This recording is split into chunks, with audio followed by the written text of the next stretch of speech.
Welcome to the Veritas Forum, engaging university students and faculty in discussions about life's hardest questions and the relevance of Jesus Christ to all of life.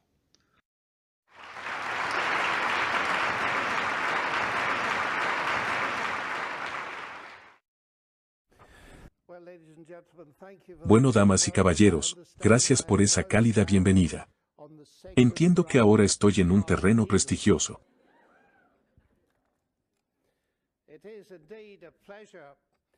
Es realmente un placer y un honor ser invitado a esta famosa y distinguida universidad. He disfrutado enormemente durante los últimos años conociendo a muchos estudiantes y profesores en América del Norte.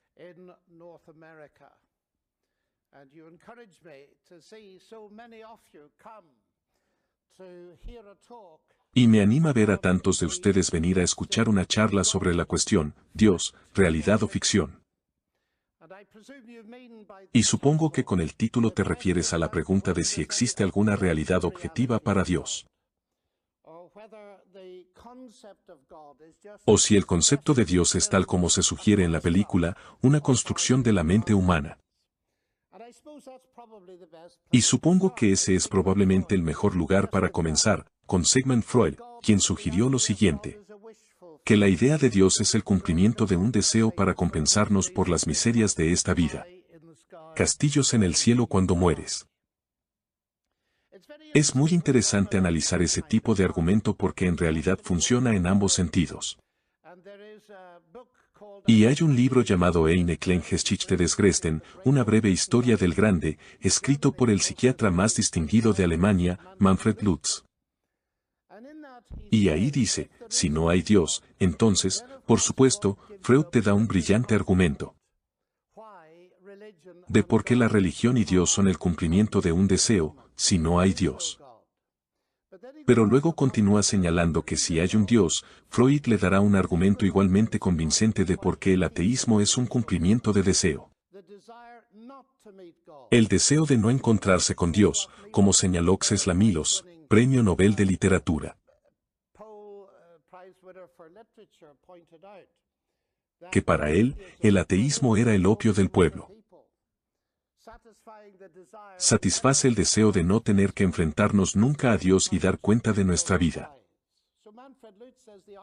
Así, Manfred Lutz dice que el argumento es igual en ambas direcciones a ese nivel, y que la psiquiatría ni Freud ni Jung ni Frankl pueden ayudar con la cuestión de si existe o no Dios. Y cuando Richard Dawkins escribió el libro Espejismo de Dios, creo que es importante darnos cuenta de que tenemos que analizar la evidencia, y lo que quiero hacer es presentarles algunas de las evidencias que me han ayudado en mi camino.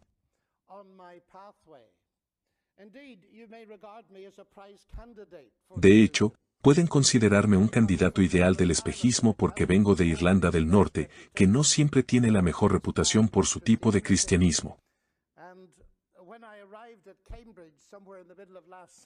Y cuando llegué a Cambridge a mediados del siglo pasado, uno de los primeros estudiantes que conocí inició una pequeña conversación conmigo y me dijo, ¿crees en Dios? Y se disculpó y dijo, quizás sea desconcertante para ti, todos los irlandeses creen en Dios y se pelean por ello. Ya lo había oído antes. Pero me sorprendió, mis padres creían en Dios, al igual que sus padres, obviamente tiene algo que ver con la genética irlandesa y la psique irlandesa, así que, por supuesto, yo creía en Dios. Lo que decidí hacer ese día hace muchos años fue conocer gente que no compartiera mi cosmovisión, y lo he estado haciendo desde entonces. Como resultado de esa búsqueda, de ese interés por la verdad. Aprendí alemán y pasé mucho tiempo en Europa del Este durante la Guerra Fría, mezclándome con gente que había estado sistemáticamente expuesta al ateísmo en sus escuelas y universidades. Y después de haber sido traductor de ruso la mayor parte de mi vida cuando cayó el muro, fui a Rusia, a Siberia con un billete de ida y vuelta. Pero llegué a Siberia y participé en discusiones en la Academia de Ciencias con personas que durante 75 años no había conocido más que la interpretación atea del universo. Lo hice, damas y caballeros, porque me interesa la verdad. El lema de su universidad es: Lux et libertas. Luz y libertad. Y tuve mucha suerte cuando era joven porque mis padres me dieron luz, pero me dieron algo muy importante, me dieron libertad para pensar. Es algo inusual venir, como yo, de un país sectario y tener padres cristianos sin ser sectarios. Es aún más inusual tener padres que te permitan pensar y estimular tu imaginación. Y esas dos palabras, lux y libertas, son muy importantes para mí. De hecho, voy a una universidad de la que quizás hayan oído hablar en algún lugar lejano de Inglaterra, y su lema es Dominus illuminatio mea. El Señor es mi luz. Es muy interesante, porque nuestros dos lemas son muy similares, en realidad provienen de la tradición cristiana. Entonces, las personas que fundaron su universidad y las personas que fundaron la mía no vieron ningún conflicto entre creer en Dios y estar involucrados al nivel más alto y profundo en la actividad intelectual. La historia es enormemente importante, y por supuesto como científico. Me parece muy irónico que en el mundo contemporáneo, la gente elija a Dios en contra de la ciencia. Porque uno de los primeros argumentos que quiero presentar esta noche es este, que la ciencia moderna tal como la conocemos surgió en un contexto cristiano, en un contexto monoteísta. La tesis de Merton o Whitehead, como mejor se le conoce, se expresa en la forma en que la expresó C.S. Lewis. Los hombres se volvieron científicos porque esperaban leyes en la naturaleza, porque creían en un dador de ley. Y no es casualidad que Galileo, Newton, Kepler, Clerk Maxwell y demás fueran todos creyentes en Dios. Damas y caballeros, olvidamos muy fácilmente que, lejos de creer en Dios, lo que obstaculiza la ciencia es el mismo motor que la impulsa. Lo negativo de esto es importante porque, como me dijo Richard Dawkins una vez en un debate, eso no es gran cosa porque todo el mundo creía en Dios en aquellos días, y si la ciencia va a progresar, es probable que surja en ese tipo de contexto. Pero esa no es toda la historia porque Joseph Needham, que fue un químico brillante en Oxford y un sinólogo, un experto en China, escribió la historia definitiva de la tecnología y la ciencia en China. Fue un marxista que intentó durante muchos años encajar la falta de auge de la ciencia moderna en China, su tecnología, imprenta, fuegos artificiales y todo tipo de cosas, pero la noción de ciencia como un estudio abstracto, las matemáticas que investigan el universo, no sucedió. Y llegó a la siguiente conclusión, terminó por no poder encajarlo en los principios marxistas, y dijo que la razón por la que la ciencia no creció en China como lo hizo en Occidente es el hecho de que los chinos carecían del concepto unificador de un creador. Lejos de avergonzarme de ser cristiano, creer que Dios es real y no una ficción. Y como científico, en mi caso es exactamente al revés porque es la fe cristiana la que posiblemente me dio mi materia. Por supuesto, te opondrás a esto y dirás, eso no se refiere realmente a la cuestión de si la ciencia ha hecho obsoleto el cristianismo, seguramente la ciencia es la fuente de todas las respuestas realmente importantes. Mira el éxito del proyecto del genoma humano y demás. Me apasiona la ciencia y la ciencia nos ha dado muchas respuestas importantes a las preguntas que la ciencia puede responder. Pero no creo que ustedes en esta universidad crean que la ciencia responde a todas las preguntas, de lo contrario, tendrían que cerrar la mitad de sus facultades, como historia, economía, filosofía y literatura, pero no creo que lo quieran.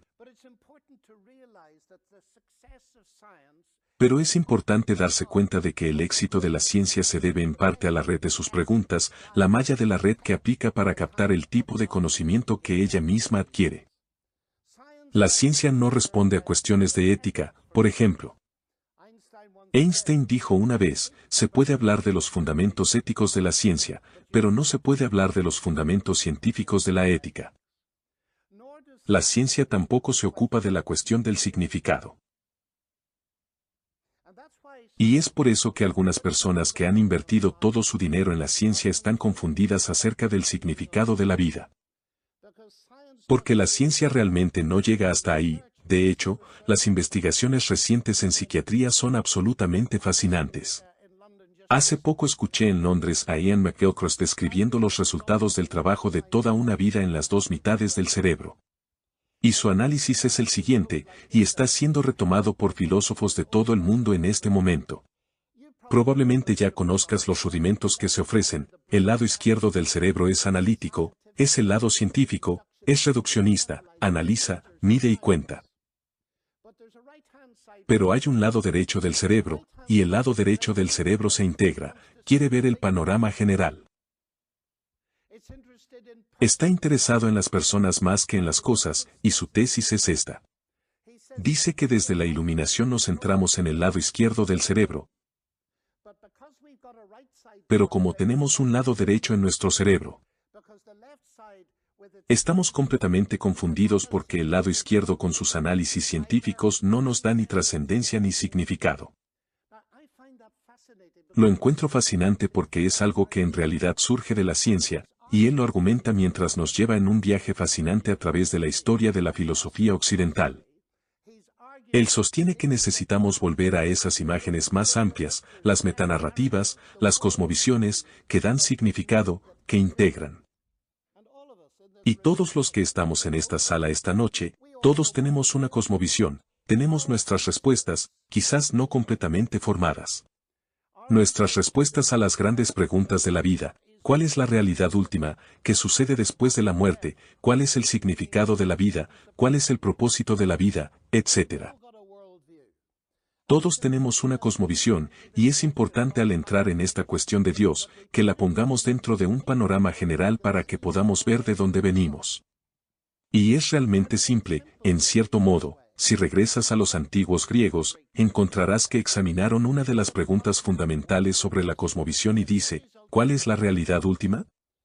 Y algunas personas adoptaron la opinión de que este universo es la realidad última. Hoy en día solo cambian el universo por multiverso, es la realidad última, la masa y la energía son esencialmente todo lo que existe.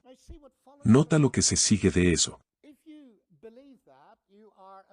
Si lo crees, eres materialista o naturalista y por ende tu noción de lo que significa explicar las cosas es de abajo hacia arriba, porque si lo único que existe es masa y energía, tienes que explicarlo todo, el universo, tú, tu conciencia, tu vida, de abajo hacia arriba. Esa cosmovisión fue popularizada por Demócritas y Leucipo y nos llega a través de los siglos, pero al mismo tiempo había otra cosmovisión adoptada por Sócrates, mi héroe intelectual, Platón y Aristóteles, etc. Y decían, la masa y energía no es todo lo que existe, hay algo más, hay trascendencia. Están los dioses o existe Dios, y en la academia contemporánea tenemos estas dos cosmovisiones que chocan, y por supuesto, son diametralmente opuestas. Lo interesante es esto, cuando hacemos la pregunta de Dios, lo que realmente estamos preguntando es esto.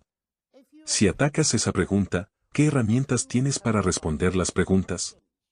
Y una de nuestras herramientas es, por supuesto, la ciencia y la filosofía, y nuestra experiencia. Y lo que complica todo el proceso hoy en día es el siguiente hecho. Que personas como Stephen Hawking, y Lawrence Krauss más recientemente, y Richard Dawkins y Christopher Hitchens, tienden a presentarnos una elección entre la ciencia y Dios. Cuando piensas en eso por un momento, esto me trae a la mente dos cosas diferentes. En primer lugar, muestra que están confundidos acerca de Dios. ¿Qué quiero decir con eso? Cuando analizas lo que muchas de estas personas quieren decir con Dios, no es lo que yo quiero decir con Dios o lo que la mayoría de la gente quiere decir con Dios. Se refieren a un Dios de los vacíos, que Dios es una ficción inventada para llenar vacíos que la ciencia u otra actividad intelectual aún no han llenado. Entonces, a medida que aumenta el conocimiento, Dios desaparece. Si crees en un Dios de los vacíos por definición tienes que elegir entre Dios y la ciencia porque cuanto más Dios, menos ciencia, cuanta más ciencia, menos Dios. La filosofía del Dios de los vacíos se resume en estas palabras: no puedo explicarlo, por eso Dios lo hizo. Esa no es la opinión de ninguna de las tres grandes religiones monoteístas, y menos aún de la fe cristiana. Porque creo que Dios no es un Dios de los vacíos, es un Dios de todo el espectáculo. Él es el Dios de las partes que entendemos, y es el Dios de las partes que no entendemos. Podemos ilustrarlo históricamente. Cuando Newton descubrió su ley de gravitación, no dijo: ya tengo una ley, no necesito a Dios. Escribió el libro más brillante de la historia de la ciencia, Principia Mathematica, argumentando, con la esperanza de que una persona inteligente viera que esto le llevaría a creer en un Dios inteligente. En otras palabras, cuanto más entendía del universo, más admiraba el genio del Dios que lo había hecho de esa manera. Y un momento de reflexión te muestra cómo es la vida, que cuanto más entiendes de arte, más puedes ver el genio de un Rembrandt o un Picasso. Cuanto más comprendas sobre ingeniería, más podrás admirar el genio de un Rolls-Royce o Frank Whittle. No es al revés. Esta idea de enfrentar a Dios contra la ciencia proviene de una visión totalmente inadecuada de Dios que proviene de otra parte. Y es esto: elegir entre Dios y la ciencia. Es como elegir entre Frank Whittle y la ciencia, como explicación del motor a reacción. Nunca se te ocurriría hacerlo. Porque para explicar un motor a reacción se necesitan varias cosas. Se necesita una explicación científica en términos de la ley de generación de turborreactores.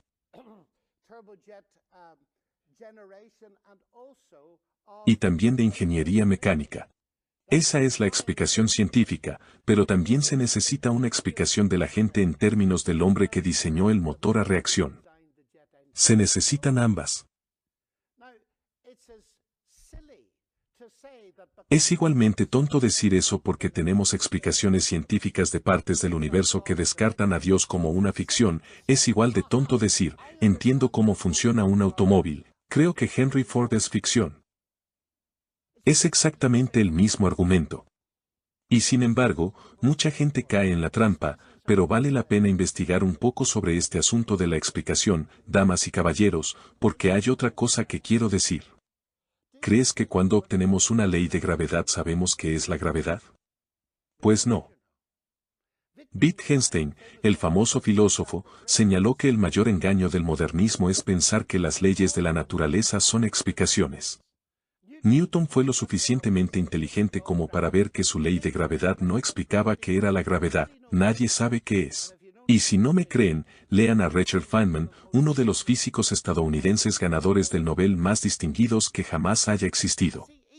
Verás, incluso la ciencia misma es limitada. ¿Qué significa explicar? Lo que quiero decir es que Dios no es una ficción inventada para explicar lo que la ciencia no puede explicar. Dios es quien creó el universo y es la razón por la que se puede hacer ciencia en sí. Y llegamos a eso en un rato. Quiero dejar claro también que el gran problema que enfrentamos no es ciencia contra religión, lo cual debería quedar claro para ustedes. Hace un momento mencioné el proyecto del genoma humano. Su primer director fue James Watson, ganador del Premio Nobel, y su segundo director fue Francis Collins, actual director del Instituto Nacional de Salud. Watson es ateo. Collins es cristiano. Los conocí a ambos y discutí esto con ellos. Lo que los divide no es su ciencia. Ambos son científicos de primer nivel. Lo que los divide es su cosmovisión. Uno es ateo. Y el otro es teísta, cristiano. Lo que me gustaría transmitir esta noche es esto, que cuando enfrentamos la pregunta en cuestión, en realidad nos preguntamos esto. ¿Cuál es la evidencia para una cosmovisión u otra? Hay muchos argumentos hoy por parte de los nuevos ateos. Y como escuchaste en la introducción, he debatido sobre la mayoría de ellos. Y ha sido una experiencia muy interesante. Y el resultado de esos debates ha sido que me concentro, como acabo de hacerlo, en algunos de los argumentos que creo que son muy importantes para despejar la niebla, de modo que podamos ver de qué estamos hablando realmente.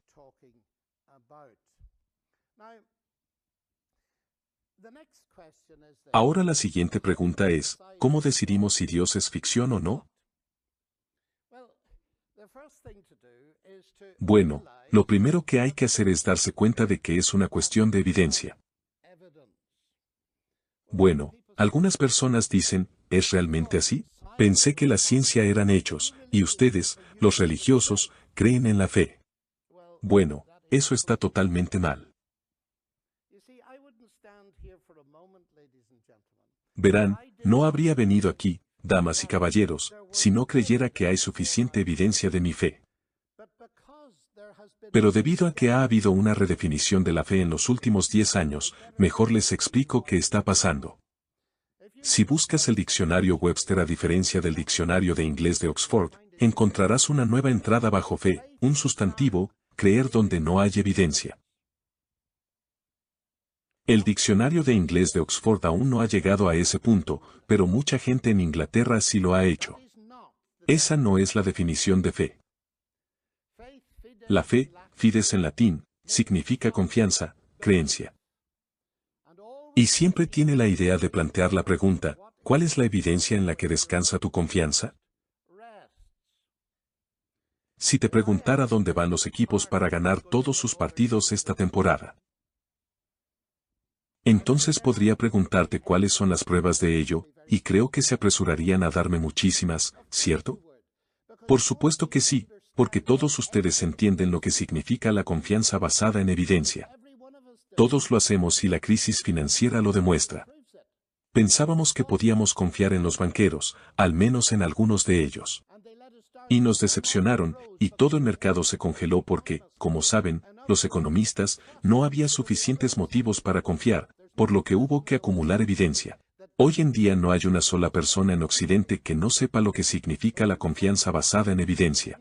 Pero desafortunadamente, han llegado los nuevos ateos liderados por Richard Dawkins y han dicho que la fe es una palabra religiosa. Y significa creer donde no hay evidencia. Y si conoces a alguien como yo, el profesor Lennox, es un hombre de fe. Significa que Lennox cree sin pruebas, por lo que no tiene sentido hablar con él. Ahora bien, esta noche no puedo hablar en nombre de otras religiones, con razón deben hablar por sí mismas. Pero debe ser algo que recalquemos que la fe cristiana está basada en evidencia, lo cual se ve en muchos lugares del Nuevo Testamento, pero uno en particular, son 4 evangelios. El cuarto, el Evangelio de Juan, termina con estas palabras. Otras muchas cosas que Jesús hizo en presencia de sus discípulos, que no están escritas en este libro, pero están escritas para que creáis que Jesús es el Mesías, el Hijo de Dios. Y que creyendo que tengáis vida en su nombre, muchas cosas no están escritas, pero estas están escritas para que creáis. Esa fe es un compromiso basado en la evidencia. El siguiente paso que es muy importante es comprender que la fe es un ingrediente esencial de la ciencia.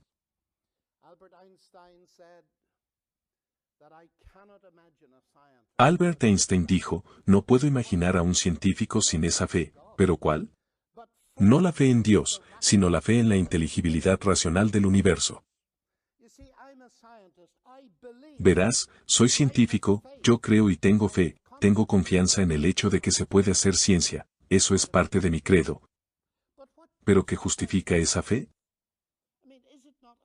¿No sorprende que un matemático que piensa con la mente aquí pueda encontrar ecuaciones que describen el universo allá afuera? Esto llevó a Eugene Wigner, ganador del Premio Nobel de Física, a decir que las matemáticas son irrazonablemente efectivas. ¿Cómo funciona? ¿Por qué los científicos confían en la inteligibilidad racional del universo? Esto es algo que ha sido objeto de bastante escrutinio en los últimos días.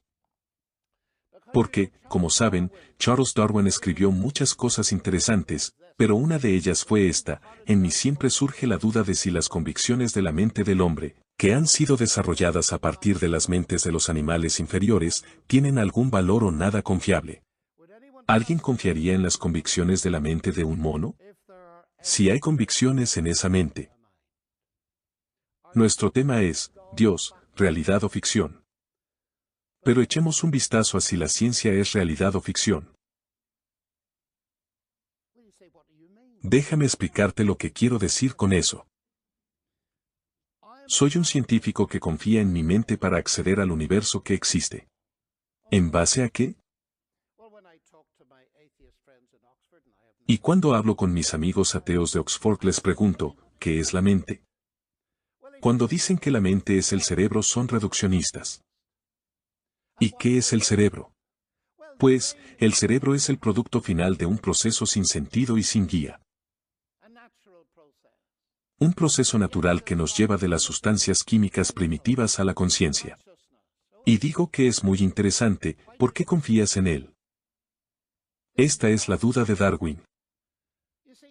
Si vas a tu escritorio mañana por la mañana y echas un vistazo a tu computadora, y sabías que era el producto final de un proceso sin sentido y sin guía, no la usarías.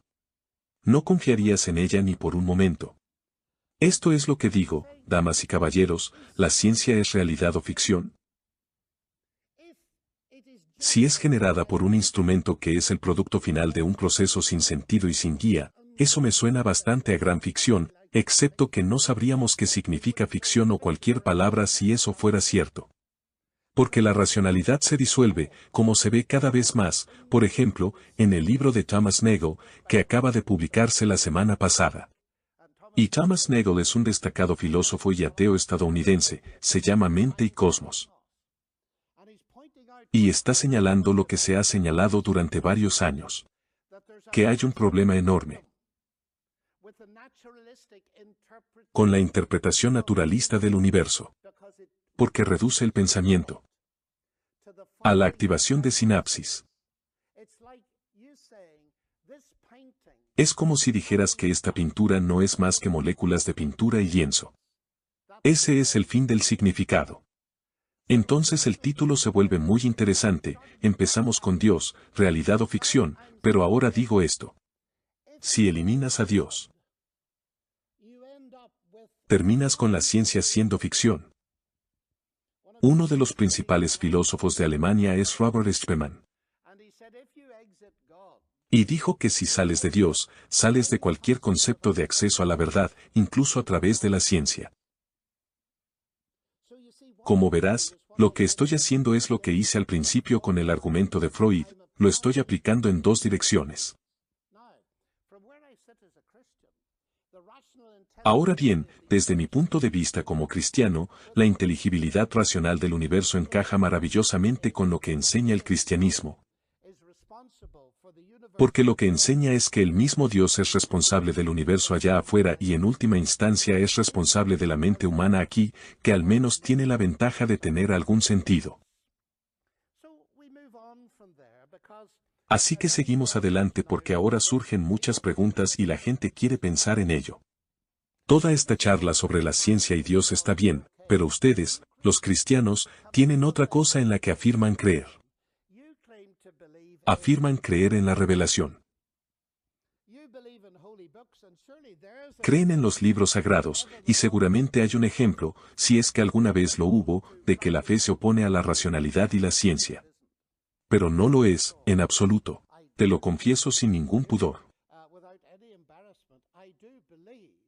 Sí, creo que las Escrituras, la Biblia, es una revelación de Dios. Pero entonces, me parece que eso encaja con mi otra experiencia. Si existe un Dios, damas y caballeros, es poco probable que sea menos que nosotros, es probable que sea mucho más que nosotros.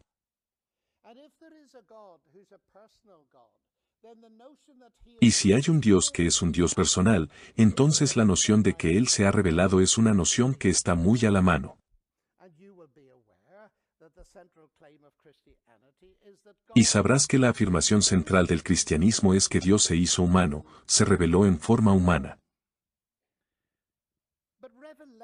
Pero la revelación, comencemos por este nivel, no se opone a la razón. Si quieres conocerme y me quedo en silencio, nunca llegarás a conocerme, aunque me pongas bajo un microscopio de efecto túnel. Incluso si conectas un equipo electroencefalográfico a mi cerebro, nunca llegarás a conocerme. Pero me conocerán si me revelo a ustedes, si empiezo a hablar. Ahora dime, cuando empiezo a hablar para revelarme a ti, por supuesto que no apagas tu cerebro. Necesitas tu cerebro y tu mente para entender lo que estoy diciendo. Lo que sostengo, damas y caballeros, es esto, que existen diferentes fuentes de información para nosotros. Hay naturaleza, la estudiamos con gran fascinación, hay literatura, hay arte, hay música. Pero también hay revelación, al menos algo que dice ser revelación. Usamos nuestra mente en todos ellos. Todavía no he conocido a nadie que pueda leer la Biblia sin usar la mente. Por tanto, es absurdo sugerir que la revelación y la razón son opuestas. Pero sé, porque puedo oírlo, lo que sucederá inmediatamente en esto. Es la noción de que la revelación significa que hay una supernaturaleza. Y seguramente nos damos cuenta, a menos que hayamos estado dormidos durante los últimos 3 siglos. Me podrían decir que David Hume, el filósofo escocés de la Ilustración, ha demostrado que los milagros son imposibles. Así que es una estupidez hablarnos en esta distinguida universidad sobre los milagros sobrenaturales, como si no supieran nada mejor. Eso me dijeron en el programa de Charlie Ross hace 3 semanas. Probablemente hayas oído hablar de Charlie Ross. Bueno, me llevaron en avión a Nueva York para encontrarme con Richard Dawkins en el programa de Charlie Ross. Y Richard Dawkins inició esta pequeña discusión que duró 1 hora entera diciendo, por supuesto que conocí a John Lennox. Y John Lennox, lo creas o no, en realidad cree que Jesús caminó sobre el agua.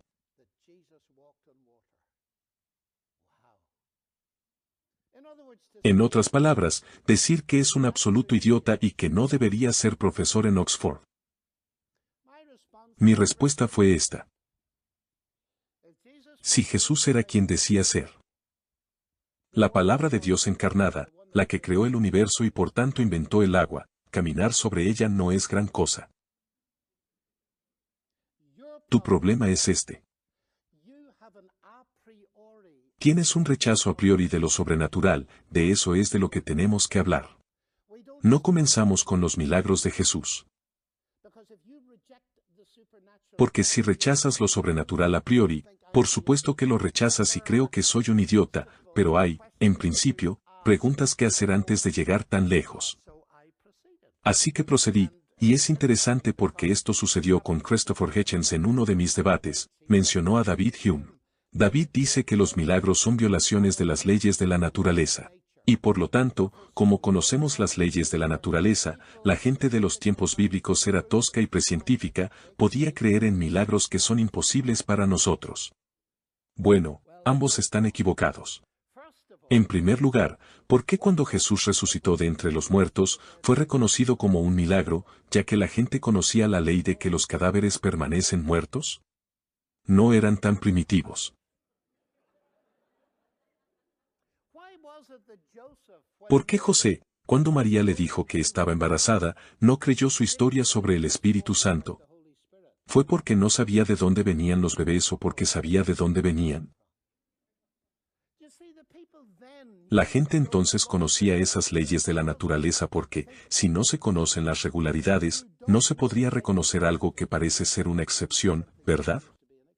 Esa es la primera cuestión que se aborda, pero la segunda es mucho más seria. ¿Son los milagros violaciones de las leyes de la naturaleza? No lo nombraré, pero me hospedé en un hotel. Ahora imagina que esta noche guardo $100 en el cajón junto a mi cama. Y mañana por la noche pongo otros $100, 100 más 100 son 200 incluso aquí, así que no son totalmente posmodernos, creen en alguna verdad. 100 más 100 son 200. Así que me quedo otra noche y encuentro $50. Entonces, ¿digo que se han infringido las leyes de la aritmética, o digo que se han infringido las leyes de Carolina del Norte? ¿Sabes la respuesta, pero no es muy interesante? ¿Cómo sabes que se han infringido las leyes de Carolina del Norte? ¿Cómo sabes que un ladrón ha metido la mano? Lo sabes porque conoces las leyes de la aritmética, por eso se rieron. Si alguien sentado aquí no supiera aritmética se perdería y pensaría que es una situación muy interesante. Ahora veamos esto un poco más detenidamente. ¿Cuáles son estas leyes? Son descripciones de lo que normalmente sucede. Las leyes de Newton describirán cómo se mueve una bola de billar sobre la mesa, no harán que se mueva. Las leyes de Newton nunca hicieron que una bola de billar se moviera en toda la historia del universo. Las leyes no son causas o descripciones de lo que normalmente sucede. Ahora Dios, que inventó el universo con su regularidad, por supuesto puede inducir un nuevo acontecimiento. Las leyes toman el control. Entonces, cuando Dios se codificó como humanidad en Jesucristo en esa concepción 9 meses después, según lo que se aprende en la Facultad de Medicina, nació un bebé. Las leyes se hicieron cargo y el milagro ocurrió al principio, pero verán, y esto es importante. Los milagros no violan ninguna ley, las leyes describen lo que sucede normalmente, pero el Dios que inventó el universo y creó sus regularidades puede inducir un nuevo evento. Así como las leyes de Newton describirán la bola de billar que pasa por la mesa, pero si me inclino sobre la mesa y recojo la bola a medida que pasa. No estoy rompiendo las leyes de Newton porque estoy entrando en ese sistema, que no está cerrado con nueva energía. ¿Ves lo que está pasando? Y Dios hace exactamente lo mismo. Verás, los cristianos no afirman que Cristo resucitó de entre los muertos mediante algún proceso natural que tuvo lugar en la tumba 5 minutos antes de resucitar. Eso sería violar la ley de que los cadáveres permanecen muertos. Lo que afirman es que Dios inyectó su poder y lo resucitó de entre los muertos como evidencia poderosa de que Él es quien decía ser. Entonces me parece que argumentar que los milagros violan las leyes de la naturaleza es simplemente falso, y dicho sea de paso, uno de los mayores partidarios de David Hume fue el fallecido Anthony Flew. De hecho, fue el ateo más famoso del mundo antes de Richard Dawkins. Y poco antes de morir, tuve la oportunidad de pasar un par de horas charlando con él. Y me tomé la libertad de preguntarle sobre sus libros sobre David, y me dijo, me equivoqué acerca de David. Todos mis libros tendrían que ser reescritos.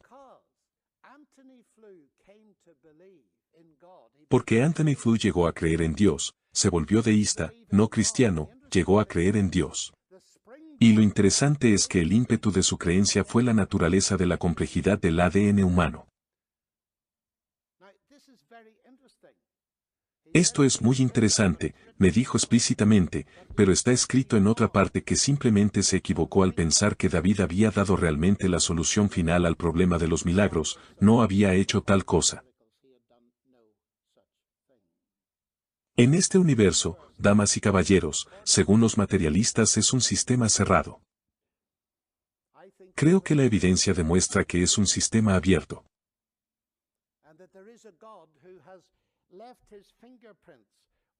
Y que hay un Dios que ha dejado sus huellas en el espacio y el tiempo. A menudo, cuando hablo de este tipo de cosas, llegan todo tipo de objeciones. Y una de ellas es, ¿no hay un aspecto de tu fe que es, bueno, algo bastante débil? Hablas de que Dios es 3 en 1. Y hablas de que hay un creador, pero si vas a decir que Dios creó el universo, lógicamente preguntas quién creó al creador. Esa pregunta apareció 2 veces en el pizarrón de afuera, ¿verdad? Richard Dawkins centra todo su libro, Espejismo de Dios, en torno a esa pregunta. Entonces, echémosle un vistazo por un minuto porque encuentro que en las universidades de todo el mundo crea un problema. Lo primero es la incomprensibilidad del cristianismo, y lo segundo es quién creó al Creador. Pero es más fácil para mí verlos al revés, así que tomemos primero quién creó al Creador. Espero que no sea demasiado tarde para la lógica. Amo la lógica y sé que a ti te encanta la lógica. Entonces, ¿quién o qué creó a X? ¿Qué significan esas palabras? ¿Y qué presuponen? Lo que creó a X presupone que X fue creado. Esto es lo que los filósofos llaman una pregunta compleja. Porque, al formularla de cierta forma, se cierran las posibles respuestas, a menudo para hacer que la respuesta real parezca absurda. Porque no te das cuenta de que la pregunta limita la respuesta. Quien creó a Dios, asume que Dios fue creado. Ahora habrás notado que el título del libro de Richard Dawkins no es Espejismo de Dios creado. Porque no necesitamos que nos diga que los dioses creados son engaños, generalmente los llamamos ídolos. Verás, él está asumiendo que Dios es creado, pero ¿qué pasa si Dios no es creado, como afirman muy fuertemente el judaísmo, el cristianismo y el islam? La pregunta lo pasa por alto por completo, pero hay un problema, como le señalé a Dawkins. Le dije, ¿crees que es una pregunta válida sobre mi Dios? Por supuesto que no es porque el Dios revelado en las Escrituras es eterno, en el principio el Verbo era Dios. En el principio el Verbo era Dios, el cual ya es eterno. Todas las cosas llegaron a ser a través de él. Y en ese punto, Juan está señalando la gran pregunta griega. ¿Acaso hay cosas eternas, o todo llegó a existir? Y la afirmación de Juan es que Dios es eterno, él nunca llegó a existir, y el resto del universo sí llegó a existir. Entonces le dije a Richard, démosle la vuelta a la pregunta. ¿Crees que el universo te creó y también crees que esta es una pregunta válida? Entonces déjame planteártela, ¿quién creó a tu creador? Todavía estoy esperando la respuesta. Verás, funciona en ambos sentidos. Así que esta pregunta que él considera una pregunta demoledora que acaba con Dios por completo no es tal cosa. El segundo trataba sobre la incomprensibilidad de Dios, la idea de Padre, Hijo y Espíritu Santo. No puedo darte un sermón, pero te contaré una historia. Una vez me dirigí a una sala tan llena como esta de físicos. Todos comprometidos en la investigación sobre armas atómicas. Y la física atómica. Y cuando terminé, un profesor de Oxford se me acercó y me dijo, Dr. Lennox, esa fue una charla muy interesante sobre ciencia y religión, pero detecté que usted es cristiano. Él dijo, veo que es cristiano, pero vamos. El cristianismo es absurdo, toda esta maravillosa filosofía que reconoce a Dios en el diseño del universo, puedo ver que hay algo en eso, pero quiero decir que realmente me sorprende. ¿Qué no está usted obligado a creer que Jesús es humano y Dios al mismo tiempo? Asentí y me dijo, ¿puede explicármelo? Pero dije, antes de responder, déjeme preguntarle algo simple. Y aceptó, una pregunta por una pregunta. Entonces dije, ¿qué es la conciencia? Él dijo, no lo sé. Entonces dije, intentemos algo más fácil. ¿Qué es energía? Dijo que podemos medirla y usarla, pero volví a preguntar. Después de un rato dijo, no lo sé. Me pareció interesante y pregunté, ¿cree en la conciencia? Y dijo que sí. ¿Y cree en la energía? Y dijo que sí. Y no sabe cuáles son ninguno de ellos. ¿Debería descartarlo como físico? Dijo que por favor no lo hiciera, pero dije que él estaba a punto de descartarme como intelectual. Porque no podría explicarle cómo Jesús es simultáneamente Dios y hombre. Le dije, ni siquiera sabemos qué son la luz o la gravedad. Nos damos cuenta de que la luz a veces parece partículas y otras veces parece ondas, y tenemos modelos para afrontarla, pero dije, ¿por qué cree en estas cosas si no sabe qué son? Siendo un irlandés amable, lo ayudé a salir del problema. Y le dije, creo que uno cree en ellos por el poder explicativo de los conceptos, y estuvo de acuerdo. Le dije que es exactamente por eso que creo que Jesús es Dios y humano, porque es la única explicación que da sentido a los datos. Hay misterio, pero damas y caballeros, el misterio está difundido. Hay misterio en mi fe cristiana. Y hay misterio en la ciencia y estoy tratando de explorar ambas. Nos equivocamos y nos quedamos con la idea de que las únicas cosas incomprensibles están, por ejemplo, en la fe cristiana. Si existe un Dios, será mucho más complejo de lo que podríamos imaginar. Los coches de juguete no son complejos, pero sí aburridos. Preferirías tener un Porsche real o un Lamborghini, y eso es mucho más complicado. Y Richard Dawkins señala que ustedes, los cristianos, no tienen esperanza porque incluyen a Dios como explicación, pero hablemos simplemente de ese asunto de complejidad. ¿No es tu Dios absolutamente inútil como explicación porque es más complejo que lo que estás explicando? Eso no es una explicación porque la explicación, por definición, va de lo simple a lo complejo. Entonces Richard Dawkins me lo planteó en un debate. Y me dije a mí mismo, esa es una objeción muy interesante, pero leí no hace mucho un libro llamado Espejismo de Dios. Y tiene unas 400 páginas, es bastante complejo, así que pensé en preguntarme cuál fue su origen. Y entonces descubrí con asombro que su origen estaba en la mente mucho más compleja de Richard Dawkins. Así que lo descarté por completo porque no era una explicación porque la mente de Richard Dawkins es más compleja que lo que estoy tratando de explicar.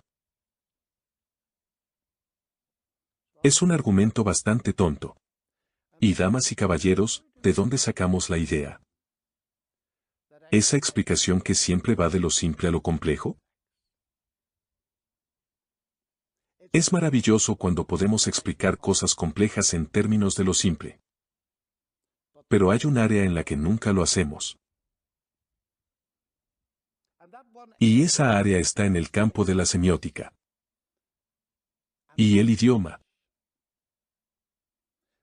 En el momento en que viste aparecer las palabras, es Dios real, lo reconoces inmediatamente. Déjame contarte una pequeña historia para explicar esto. Tenemos cenas encantadoras en mi universidad y lamento no poder invitarlos a una de ellas. Y una noche estaba cenando con un brillante bioquímico. Y cuando descubrió que yo era matemático, se enojó mucho. Y cuando descubrió que estaba interesado en estas grandes preguntas, se molestó aún más. Y me dijo que íbamos a pasar una tarde fatal porque soy ateo, reduccionista y no me interesa. Y lo vamos a pasar fatal, que no es la mejor manera de empezar una cena. He contado esta historia muchas veces porque creo que es la que mejor lo ilustra. Así que perdóname si la has escuchado antes. Entonces le dije que era reduccionista. Supongo que eres un reduccionista ontológico, crees que todo se puede reducir a física y química. Así que cogí el menú de la mesa y propuse un experimento. Y cuando miramos el menú decía, pollo asado. Entonces él dijo, ¿cuál es el problema? Bueno, dije que eres reduccionista, todo se puede explicar en términos de física y química. Entonces dije, explícame la semiótica de las letras. La forma en que tienen significado en términos de física y química del papel y la tinta. Y su esposa estaba sentada a su lado, y en voz alta le dijo, sal de ahí si puedes. Pero no lo intentó y su respuesta fue sorprendente. Él dijo esto, durante 40 años he ido a mi laboratorio pensando que esto se podría hacer. Y muchas personas brillantes todavía piensan que es posible, damas y caballeros. Y después de medio minuto, comencé a jugar al abogado del diablo. La física y la química solo existen desde hace unos 500 años. Pero admitió que no se puede hacer, necesita el aporte de inteligencia, y tampoco es una inteligencia de los vacíos. Es que la naturaleza de lo que se estudia exige una aportación inteligente. Y se sorprendió de que se me ocurriera una idea así, así que me preguntó de dónde la había sacado. Y le confesé que lo recibí de un ganador del premio Nobel, y se sintió aliviado. Pero esto es muy importante, damas y caballeros, el reduccionismo de tipo metodológico, y de hecho ontológico, es muy importante en las ciencias naturales. Pero hay un área enorme en la que no funciona. Y ahí es donde tenemos la semiótica y el significado. En el momento en que ves una palabra, infiere hacia arriba la inteligencia, sin importar cuántas y cuán automáticas sean, y cuán preprogramados estén los procesos que ponen esa palabra ante tus ojos. Solo se necesitan las letras de pollo asado. Ahora aquí está el problema. Tú y yo hemos vivido para ver el descubrimiento de la palabra más larga que existe. Es el genoma humano. 3.500 millones de letras exactamente en el orden correcto en un alfabeto químico de 4 letras. Descubrí que las mismas personas que inmediatamente infieren inteligencia a partir de 4 o 5 letras de su propio nombre o de una palabra, pueden mirar el genoma humano y decir, cuando se les pregunta por su origen, azar y necesidad, ¿azar en las leyes de la naturaleza? Y me di cuenta de algo extraño. No tengo tiempo para discutir sobre por qué creo que la informática teórica respalda mi conclusión. De que no se obtienen palabras significativas, a través de procesos naturales no guiados. En otras palabras, damas y caballeros, no son simplemente los milagros de Jesús los que son evidencia de lo sobrenatural, aunque son muy importantes. Comienza mucho antes, como le dije a Richard Dawkins, tu misma racionalidad es evidencia de lo sobrenatural. Porque si das una razón causal, causa y efecto, a tu racionalidad, la vacías de significado del mismo modo que mucha gente me dice, lo dices porque eres irlandés. Eso lo vacía de significado, como saben. Si das una explicación causal, eliminas el significado. Ahora, para terminar.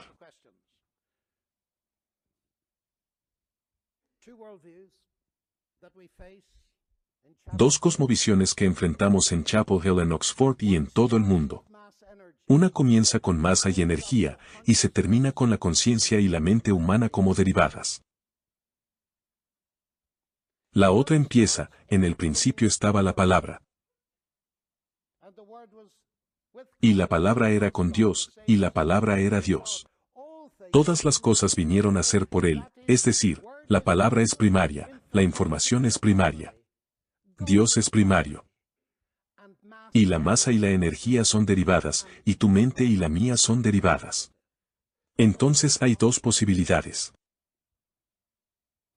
La primera visión considera a Dios como una ficción porque Dios es el producto final de esta serie.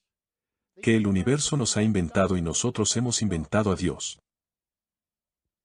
La otra visión, que comienza con la palabra, es que Dios inventó el universo. Y Él es la realidad última. Y todo lo que puedo decir, damas y caballeros, es como científico y como cristiano. Que la que tiene la palabra tiene más sentido para mí. Muchas gracias.